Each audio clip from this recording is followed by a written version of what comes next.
महाराष्ट्राच्या राजकारणातून सर्वात मोठी अपडेट पुढे येऊ लागली आहे। या दिग्गज मंत्र्याचा मंत्रिमंडळातून राजीनामा।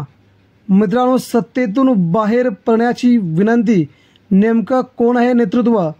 राज्याच्या महायुतीमध्ये सगळे काही आलबेल आहे अशी चर्चा असतानाच आता लोकसभा निवडणुकीच्या नंतर मात्र महायुती तुटण्याच्या मार्गावर असल्याची सध्या चर्चा सुरू असतानाच आता हा ज्येष्ठ मंत्री सरकारमधून बाहेर पडणार असल्याची बातमी समोर आली आहे। महाराष्ट्रामध्ये आपण बोलतोय छगन भुजबळ यांच्याविषयी। छगन भुजबळ यांना लोकसभा राज्यसभेवरती डावलण्यात आलं। त्यांच्या मागण्या पूर्ण केल्या नाहीत। वेळोवेळी सरकारविरोधात त्यांनी भूमिका घेतली असल्या कारणाने आता अजित पवारांना मोठा धक्का देखील बसू शकतोय। समता परिषदेच्या कार्यकर्त्यांनी छगन भुजबळ यांना सत्तेतून बाहेर पडण्याचा आग्रह करण्यात आलेला आहे। त्यामुळे छगन भुजबळ आपल्या मंत्रिपदाचा कधीही राजीनामा देऊ शकतात अशी बातमी सध्या मुंबईतून आपल्यासमोर येत आहे।